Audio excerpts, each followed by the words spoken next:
오늘 3일 저녁 예배 설교는 십자가와 우상숭배, 십자가와 우상숭배라는 제목으로 함께 말씀을 상고해보는 시간을 가져보려고 합니다. 흔히들 사람을 가리켜서 종교적 동물이라고 말들을 하죠. 사람과 짐승의 차이점이 있다면 사람은 누구나가 신을 섬기고자 하는 종교심을 가지고 있는 반면에 짐승에게는 전혀 종교심이 없습니다. 혹시 제사를 드린다거나 기도를 하는 짐승 보셨습니까? 혹시 내세를 걱정하는 짐승 보셨습니까? 그런 짐승은 세상에 존재하지 않습니다. 전 세계 어느 곳을 가봐도 사람이 있는 곳에는 반드시 종교가 있고 그 종류 또한 다양한 민족만큼이나 복잡합니다. 이것이 곧 인간의 본능 속에는 신을 섬기고자 하는 종교심을 지니고 있다는 부인할 수 없는 확실한 증거입니다. 그런데 사람들은 육신적인 뭔가 눈에 보이는 형상을 만들어서 섬기고자 하는 나쁜 습성이 있습니다. 돌과 나무를 깎아 세우고 쇳물을 녹여서 형상을 부어 만들고 그 형상을 다시 높은 자리에 정성스레 모셔놓고는 그 앞에 무릎을 꿇고 심지어는 절까지 하면서 간절히 자신의 소원을 빌기도 합니다. 인간같이 지혜로운 존재도 없지만 어느 한편 인간같이 어리석은 존재도 없는 것 같습니다. 어찌 사람이 조각해 만든 형상이 인간의 소원을 들어주고 복을 줄 수 있겠습니까? 이는 타락된 인간들이 죄악의 눈이 가리워져서 하나님의 영광을 사람과 금수와 버러지의 온갖 형상의 우상으로 바꾸어 섬기고 있는 겁니다. 우리 먼저 로마서 1장 22절을 열어보시겠습니다. 로마서 1장 22절입니다. 로마서 1장 22절, 23절을 제가 읽어 올리겠습니다. 스스로 지혜 있다 하나 우준하게 되어 썩어지지 아니하는 하나님의 영광을 썩어질 사람과 금수와 버러지 형상의 우상으로 바꾸었느니라. 우리가 도로가를 지나가다 보면 사람이나 짐승의 그 갖가지 그 형상을 돌로 깎아서 상품으로 만들어서 이곳저곳에 세워놓은 것을 보게 됩니다. 그런데 사람들은 그 모습을 보면서도 모두가 무관심하게 지나치지 그 앞에 가서 절을 한다거나 복을 비는 사람은 없습니다. 근데 신기하게도 그 형상들을 종교의식을 행하는 건물이나 혹은 입구에 또는 경관이 수려한 산중으로 옮겨놓게 되면 그때부터 사람들의 행동이 바뀝니다. 그때부터 사람들은 그 형상 앞으로 가서는 무릎을 꿇고 정성스레 손을 모아서 기도도 하고 절을 하고 소원을 말하면서 복을 빈다는 사실입니다. 형상이 도로가에 있을 때에는 복을 주지 못하고 그럴듯한 그 특정한 장소로 옮겨지게 되면 그때부터는 복을 줄 수 있는 겁니까? 이 얼마나 어리석은 행위입니까?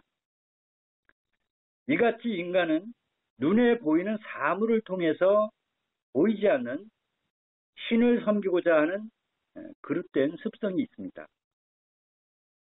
그러다 보니까 인간들의 그 막연한 추측과 상상 속에 있지도 않은 수많은 거짓 신들이 만들어지고 있는 겁니다.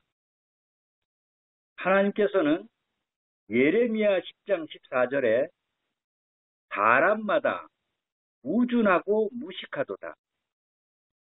그 부어 만든 우상은 거짓 것이요 그 속에는 생기가 없습니다. 그 속에는 생기가 없다고 말씀하십니다. 하박국 2장 18절에는 이 말하지 못하는 우상을 의지하니 무엇이 유익하겠느냐? 그렇게 말씀해 주고 계십니다. 생기도 없고 말도 못하는 우상을 섬기니 너희에게 무슨 덕이 있겠느냐? 그런 말씀입니다. 이사야 40장 18절에는 그런즉 너희가 하나님을 누구와 같다 하겠으며 무슨 형상에 비기겠느냐? 그렇게 기록되어 있습니다. 우리 출애굽기 20장을 한번 열어보시겠습니다. 출애굽기 20장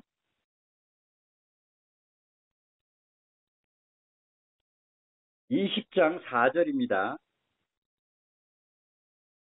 출애굽기 20장 4절 4절 5절을 제가 읽어 올리겠습니다. 출애굽기 20장 4절입니다.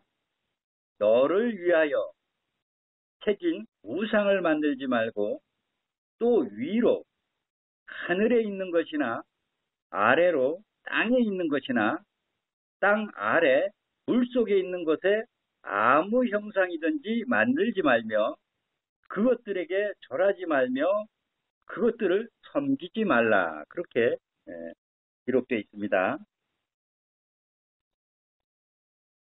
하나님께서는 이 같은 행위들에 대해서 아주 단호한 말씀을 주고 계십니다.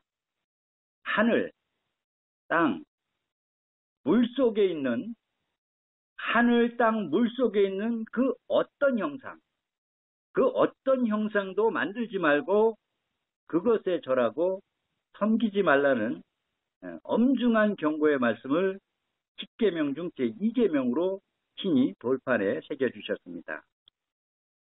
하지만 피조물인 인간들은 마치 하나님의 말씀을 비웃기라도 하듯이 불교에서는 부처상, 천주교에서는 마리아상을 만들어서 비극정성으로 섬기고 있습니다. 그리고 또 하나 기독교인들의 그 종교적 상징물로 여겨지고 있는 십자가, 이 십자가는 과연 하나님께서 아무 형상이든지 만들지 말며라는 말씀에서 제외된 형상일까요? 아니면 제외되지 않은 형상일까요? 우리 이번에 신명기 27장을 열어보시겠습니다. 신명기 27장 15절입니다.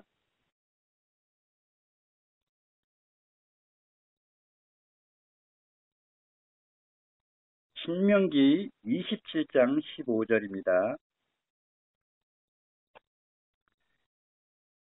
다 찾으셨으면 제가 신명기 27장 15절을 읽어 올리겠습니다. 장색의 손으로 조각하였거나 부어 만든 우상은 여호와께 가증하니 그것을 만들어 은밀히 세우는 자는 저주를 받을 것이라 할 것이요 모든 백성은 응답하여 아멘 할지니라. 이 부분이 대단히 중요한 것이 만약 십자가가 우상의 형상이 될 경우에 십자가를 숭배하는 자들은 하나님 앞에 엄청난 죄악을 범하는 것이 됩니다. 왜냐하면 하나님께서 가장 싫어하시는 것이 뭡니까? 바로 우상 숭배이기 때문에 그렇습니다.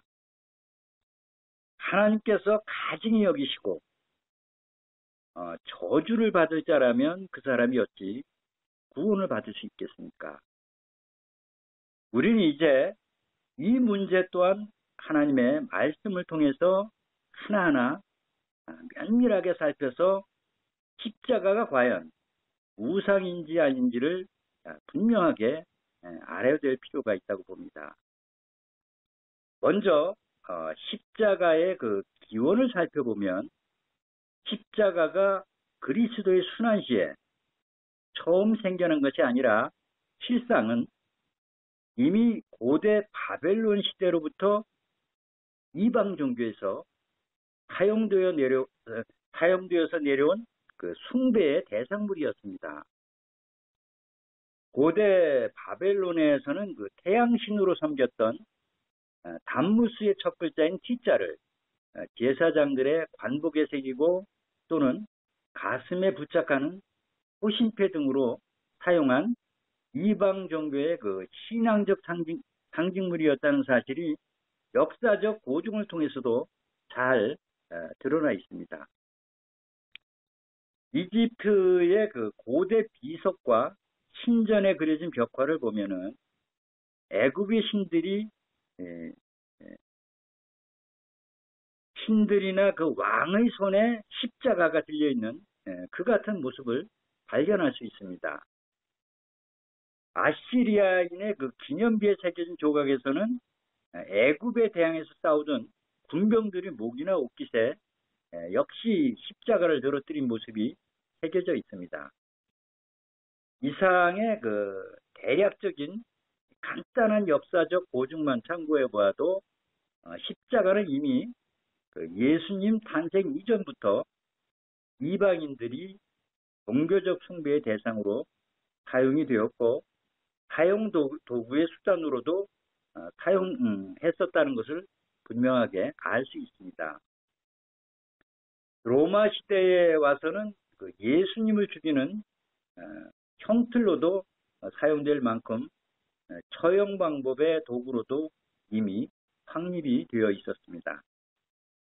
이 같은 십자가를 그 교회의 상징물로 사용하고 있다는 것은 기독교회가 이방 종교의 상징물을 받아들일 정도로 타락해 있다는 것을 여실히 보여주는 실계라고 볼 수도 있을 것 같습니다. 교회사를 통해서도 십자가 숭배의 역사와 그 시기를 좀 조사해 보면 십자가를 교회 내부에 부착하기 시작한 것은 AD 431년경이고 교회 탑 꼭대기에 세우기 시작한 것은 AD 586년경부터입니다. 만약 십자가를 세우고 숭배하는 것이 하나님의 뜻이라면 초대교회 사도들은 왜 십자가를 그리스도의 상징물로 만들어서 교회 내에 세우고 숭배하지 않았겠습니까? 도리어 그 초대교회 그리스도인들은 십자가를 공덕의 상징으로 여기지 않고 오히려 사형틀로 히브리서 12장 12절에는 부끄러움, 갈라디아서 3장 13절에는 그 나무에 달린 자마다 저주 아래 있는 자라고 기록이 되어 있듯이 십자가를 부끄러움과 저주받는 나무로 생각을 했습니다. 사도들이 신약성경에 언급한 십자가의 의미는 예수님을 못 박았던 그 사형틀을 자랑하기 위한 것이 아닙니다. 유월절 어린 양의 실체로 세상 죄를 대신해 속죄 제물이 되신 그리스도의 그 크신 사랑과 희생, 그리고 하나님께서 값없이 거저주시는 그 놀라운 구속의 은혜를 깨달아 알게 하기 위한 것으로 우리가 이해해야 됩니다. 그러게 16세기의 그 종교 개혁자인 마르틴 루터 역시도 십자가를 우상으로 규정하고 십자가를 교회에 세우는 것에 대해서 반대를 했던 겁니다. 특히 성경에서는 십자가를 형상화해서 세우라고 기록된 말씀이 전혀 없을 뿐더러 사도들 또한 십자가를 만들어 숭배한 다큐가 전혀 없습니다. 무엇보다 성경이 완성된 지 300여 년이 지난 후에야 비로소 교회 내로 유입된 점을 감안해 볼 때 십자가는 기독교가 이교도의 종교적 의식을 흡수한 후에 생겨난 신앙의 잘못된 통속임을 알 수 있습니다. 그럼 이제부터 십자가를 성경에서는 어떻게 증거해주고 있는지 하나하나 말씀을 통해서 살펴보도록 하겠습니다. 구약 성경의 이스라엘 백성이 광야길을 지날 때 가까운 에돔 땅을 통과하지 않고 우회해서 도리어 더 먼 사막길로 들어가게 되자 백성들은 불평과 원망을 하면서 모세를 대적하게 됩니다. 그런 이유로 그들에게 하나님의 진노가 임해서 사막의 불뱀들이 이스라엘 백성들을 물어 죽이는 재앙을 맞게 됩니다. 그때 뱀에 물린 자들을 살리기 위해서 놋뱀을 만들어서 장대 위에 매달았던 그 같은 역사가 기록되어 있습니다. 우리 민수기 21장을 한번 열어보시겠습니다. 민수기 21장. 민수기 21장 8절입니다. 민수기 21장 8절 9절을 제가 읽어보겠습니다. 8절입니다. 여호와께서 모세에게 이르시되 불뱀을 만들어 장대 위에 달라 물린 자마다 그것을 보면 살리라. 9절입니다. 모세가 놋뱀을 만들어 장대 위에 다니 뱀에게 물린 자마다 놋뱀을 쳐다본 즉 살더라. 실상은 놋뱀이 구원한 것이 아니라 놋뱀을 쳐다보면 살리라.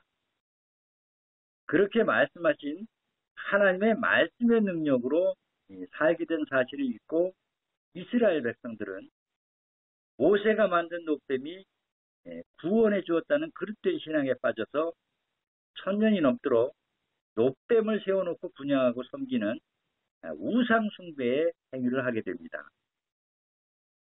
그 후 유다의 히스기야 왕이 그것을 우상임을 깨닫고는 모두 부숴버리고 그것을 가리켜서 느후스단이라고 했는데 이는 놋조각이라는 그런 뜻입니다. 우리 이번에 열왕기하 18장 4절을 열어보시겠습니다. 구약 594페이지입니다.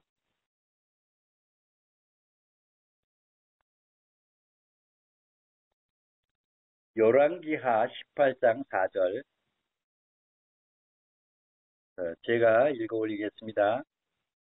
여러 산당을 제하며 주상을 깨뜨리며 아세라 목상을 찍으며 모세가 만들었던 놋뱀을 이스라엘 자손이 이때까지 향하여 분향함으로 그것을 부수고 느후스단이라 일컬었더라.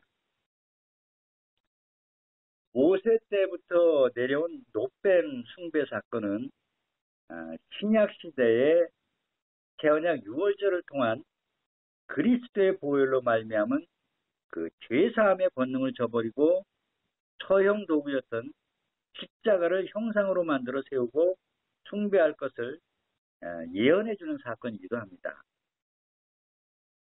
놋조각 그 자체는 생명에 능력이 없는 놋조각의 형상에 불과했듯이 십자가 또한 나무 조각의 형상에 불과할 뿐입니다. 요한복음 4장 24절에 하나님은 영이시니 예배하는 자가 신령과 진정으로 예배할지니라 그렇게 알려주고 있죠.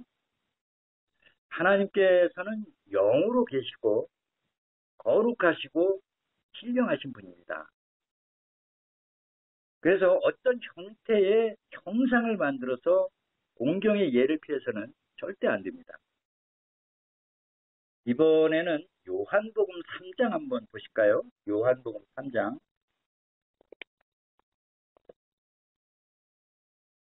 요한복음 3장 14절, 15절을 제가 읽겠습니다.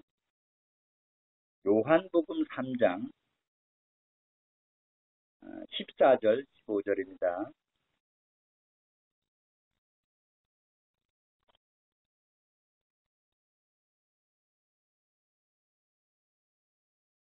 (14절) 15절을 제가 읽어 올리겠습니다. 모세가 광야에서 뱀을 든 것 같이 인자도 들려야 하리니 이는 저를 믿는 자마다 영생을 얻게 하려 하심이니라. 이는 저를 믿는 자마다. 여기서 저가 누굽니까? 예수님이시죠? 우리는 오직 예수님께서 친히 세워주시고 본보여 주신 새 언약의 복음을 믿음으로 영생에 이르게 됩니다. 진정한 믿음이란 눈에 보이는 어떤 형상이나 사물에 의지하지 않고 하나님의 말씀만을 의지해서 하나님의 뜻대로 그 명하신 율례와 규례와 법도를 몸소 행하고 실천하는 것입니다. 십자가 위에서 세상 죄를 대신해서 피 흘려 돌아가신 분이 누구냐가 중요한 것이지, 주님을 죽음에 이르게 한 사용 도구가 무엇이냐가 중요한 것이 아닙니다.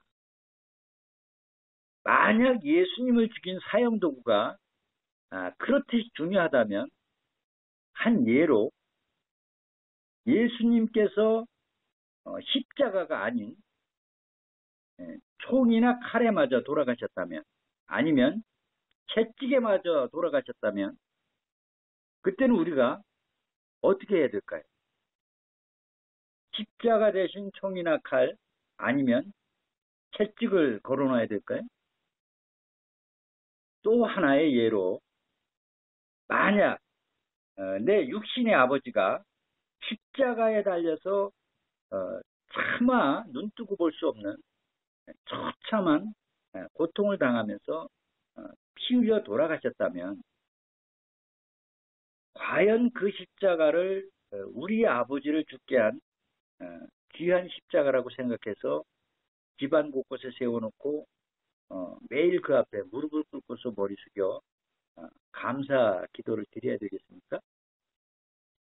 그 이치적으로도 있을 수 없는 일이겠죠. 아마 십자가 하면 꿈에라도 볼까 끔찍한 생각이 들게 될 겁니다. 우리 이사야 40장 열어보시겠습니다. 이사야 40장.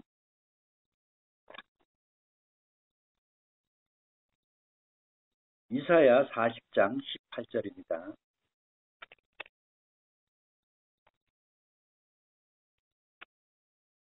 이사야 40장 18절, 18절부터 20절까지를 제가 읽어 올리겠습니다. 그런즉 너희가 하나님을 누구와 같다 하겠으며 무슨 형상에 비기겠느냐? 우상은 장인이 부어 만들었고 장색이 금으로 입혔고 또 위하여 은사슬을 만든 것인지라. 궁핍하여 이런 것을 드리지 못하는 자는 썩지 않는 나무를 택하고 공교한 장인을 구하여 우상을 만들어서 흔들리지 않도록 세우느니라. 하나님께서는 하나님 자신을 어떤 형상에 비길 수 있겠냐고 말씀하시면서, 그런 우상은 장인이 만들었고 또는 썩지 않는 나무를 택해서 우상을 만들어 흔들리지 않도록 세운다고 말씀해 주고 계십니다. 결국 어떤 형상이든 만들어 세워놓고 숭배하는 그 자체를 곧 하나님께서는 우상으로 규정하고 계신다는 겁니다.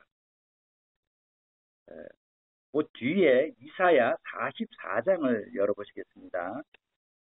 44장 9절입니다. 44장 9절부터 11절까지를 제가 읽어 올리겠습니다. 우상을 만드는 자는 다 허망하도다. 그들이 기뻐하는 우상은 무익한 것이오늘 그것의 증인들은 보지도 못하며 알지도 못하니 그러므로 수치를 당하리라. 신상을 만들며 무익한 우상을 부어 만든 자가 누구뇨? 보라, 그 동류가 다 수치를 당할 것이라. 그 장색들은 사람이라. 그들이 다 모여서서 두려워하며 함께 수치를 당할 것이니라. 우상의 형상은 곧 사람이 만든 것이고 그것은 모두가 허망하다. 그것을 만들어 숭배하는 자들은 다 함께 수치를 당하게 될 것이라고 경고해주고 계십니다. 옆에 15절부터 17절까지를 또 읽어보겠습니다. 무릇 이 나무는 사람이 화목을 삼는 것이오늘 그가 그것을 가지고 자기 몸을 더웁게도 하고 그것으로 불을 피워서 떡을 굽기도 하고 그것으로 신상을 만들어 숭배하며 우상을 만들고 그 앞에 굴복하기도 하는구나. 16절입니다. 그 중에 얼마는 불사르고 얼마는 고기를 삶아 먹기도 하며 고기를 구워 배불리기도 하며 또 몸을 더웁게 하여 이르기를 아하 따뜻하다 내가 불을 보았구나 하면서 그 나머지로 신상 곧 자기의 우상을 만들고 그 앞에 부복하여 경배하며 그것에게 기도하여 이르기를 너는 나의 신이 나를 구원하는도다. 이 나무를 가지고 사람들은 땔감으로도 쓰고 불을 피워 떡을 굽기도 하고 고기도 삶아 먹고 몸을 더웁게도 하고 그 나머지는 자기의 우상을 만들어서 그 앞에 꿇어 엎드려서 경배하면서 그것에게 기도하여 이르기를 뭐라고 합니까? 너는 나의 신이니 나를 구원하라 하는도다. 나무 앞에 부복해서 경배하면서 기도하는 나무. 나의 신이 나를 구원해달라고 비는 나무가 어떤 나무일까요? 십자가 외에는 없습니다. 그 밑에 18절도 보실까요? 18절. 그들이 알지도 못하고 깨닫지도 못함은 그 눈이 가리워져서 보지 못하며 그 마음이 어두워져서 깨닫지 못함이라. 우리 이번에는 예레미야 2장을 한번 열어보시겠습니다. 예레미야 2장. 예레미야 2장 27절입니다. 예레미야 2장 27절 27절을 제가 읽어 올리겠습니다. 그들이 나무를 향하여 너는 나의 아비라 하며 돌을 향하여 너는 나를 낳았다 하고 그 등을 내게로 향하고 그 얼굴은 내게로 향치 아니하다가 환난을 당할 때에는 이르기를 일어나 우리를 구원하소서 하리라. 전에도 말씀을 드렸지만 지금 우리가 읽는 이 성경 믿는 사람이 봅니까? 믿지 않는 사람이 봅니까? 당연히 하나님을 믿는 사람이 봅니다. 지금 읽은 이 구절도 믿는 사람들에게 하는 말씀입니다. 그렇다면 하나님을 믿는다는 기독교인들이 나무 앞에서 아버지라고 하면서 쥐어쥐어 한 나무가 어떤 나무가 있습니까? 오직 십자가뿐입니다. 나무를 향해서 아버지라고 하고 돌을 향해서는 나를 낳았다고 합니다. 그럼 이 돌은 또 어떤 돌입니까? 그 천주교회를 가보시면 교회마다 그 마리아상을 돌로 깎아서 세워놓고는 성도들이 들어가고 나오면서 항시 그 마리아 앞에 서서 우리 어머니라고 기도를 합니다. 환난 당할 때에는 이르기를 일어나 우리를 구원하소서 하리라. 그 밑에 28절 한번 보실까요? 28절. 내가 만든 내 신들이 어디 있느냐? 그들이 너의 환난을 당할 때에 구원할 수 있으면 일어날 것이니라. 너의 환난 당할 때에 구원할 수 있으면 일어날 것이니라. 과연 십자가가 돌로 깎아 만든 마리아상이 환난 때 일어날 수 있을까요? 이 나무와 돌은 생기도 없고 말도 못하고 스스로 움직일 수도 없다는 말씀은 결국은 이것들이 모두 다 우상이라는 그런 말씀입니다.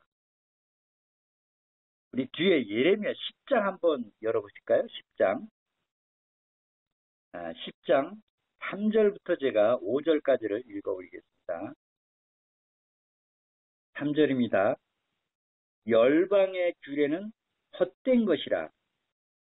그 위하는 것은 삼림에서 벤 나무요 공장의 손이 도끼로 만든 것이라. 그들이 은과 금으로 그것에 꾸미고 목과 장도리로 그것을 든든히 하여 요동치 않게 하나니 그것이 갈린 기둥 같아서 말도 못하며 걸어다니지도 못하므로 사람에게 매임을 입느니라. 그것이 발을 주거나 복을 주지 못하나니 너희는 두려워 말라 하셨느니라. 지금 읽은 5절을 보시면 그것이 갈린 기둥 같아서 말도 못하고 걸어다니지도 못한다고 그렇게 말씀하시죠? 여기서 갈린 기둥이 뭘까요? 우리 간단히 나무 젓가락 두 개를 서로 엇갈리게 놓으면 어떤 모양이 됩니까? 바로 십자가를 가르쳐서 하시는 말씀입니다.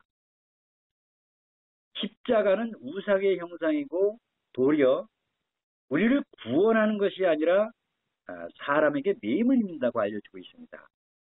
발을 주거나 복을 주지 못하니 두려워 말라고 그렇게 기록되어 있습니다. 밑에 8절 한번 보실까요? 밑에 8절. 그들은 다 무지하고 어리석은 것이니 우상의 도는 나무뿐이라. 불교 마크 잘 아시죠? 그 불교 마크를 뒤잡으면 뭐가 될까요? 그 잔인성의 상징과도 같은 그 히틀러의 나치 마크가 됩니다. 그런데 그 마크의 그 구부러진 부분들을 펴면 또 뭐가 됩니까? 바로 십자가가 됩니다. 그 이방 종교도 그리스도를 믿는다는 교회도 모두가 십자가로 가득 차 있습니다. 지금 세상 모든 교회가 기둥과 그 탑 꼭대기에 교회 내부에도 눈에 가장 잘 띄는 그 중앙에 십자가가 높이 설치되어 있습니다. 제단과 여러 기구들 그리고 성직자들의 예복 등 교회마다 온통 십자가 일색입니다. 근데 교회를 다니는 사람이라면 한 명이 됐건 10명이 됐건 100명이 됐건 모두가 십자가를 향해서 기도를 하지 십자가를 등지고 기도하는 사람은 없습니다. 과연 이것이 하나님 보시기에 성경적으로 올바른 행위냐 하는 문제입니다. 모세가 십계명을 받으러 시내산에 올라가서 40일 만에 산에 내려와 보니까 그 사이를 참지 못하고 이스라엘 백성들은 금송아지 신상을 만들어 세우고는 그 금송아지를 향해서 금송아지 신이라고 외친 것이 아닙니다. 뭐라고 외쳤냐? 우리를 애굽에서 이끌어내신 여호와 하나님이라고 외쳤다는 사실입니다. 금송아지가 여호와 하나님입니까? 광야에서는 또 하나님의 말씀의 능력을 의지하지 않고 노뱀을 세워놓고 천년 세월을 노조각 앞에서 머리를 숙이고 꿇어 엎드려서 분향하고 경배하면서 여호와 하나님을 찾았듯이 오늘날 십자가를 숭배하는 것 또한 금송아지와 노뱀과 그 십자가라는 그 형상의 차이일 뿐이지 상징적 의미에서 볼 때 전혀 다를 게 없습니다. 이 첫 단추가 잘못 끼워지면 남은 단추도 잘못 끼워지듯이 하나님께서는 그 영원한 규례로 제정해 주신 일곱째 날 안식일을 안 지키고 엉뚱하게도 성경에도 없는 사람들이 만들어 놓은 태양신 숭배일인 일요일 예배를 드린다거나 하나님께서 가장 싫어하시는 형상을 만들어 세우고 경배한다면 그것이 어찌 하나님의 뜻대로 순종하는 믿음이 될 수 있겠습니까? 이 같은 행위는 하나님의 계명을 버리고 사람의 계명을 따르는 크나큰 죄악을 범하는 것이 됩니다. 안식일이 아닌 일요일에 그것도 우상의 형상인 십자가 앞에서 하나님의 이름을 부르는 것, 그 자체가 곧 하나님의 이름을 망령되이 부르는 것이 됩니다. 우리 끝으로 출애굽기 20장 한번 열어보시겠습니다. 20장 7절입니다. 출애굽기 20장 7절 20장 7절을 제가 읽어 올리겠습니다. 너는 너희 하나님 여호와의 이름을 망령되이 일컫지 말라. 나 여호와는 나의 이름을 망령되이 일컫는 자를 죄 없다 하지 아니하리라. 아멘. 부디 이제라도 참과 거짓을 분별하셔서 사람의 계명과 우상을 멀리하시고 하나님 앞에 온전한 절기의 예배를 드려서 영광 돌리시는 모두가 구원받아 천국 본향 돌아가실 수 있는 성도님들이 다 되시기를 진심으로 축원드립니다. 오늘 3일 저녁 예배 설교는 이렇게 마치도록 하겠습니다.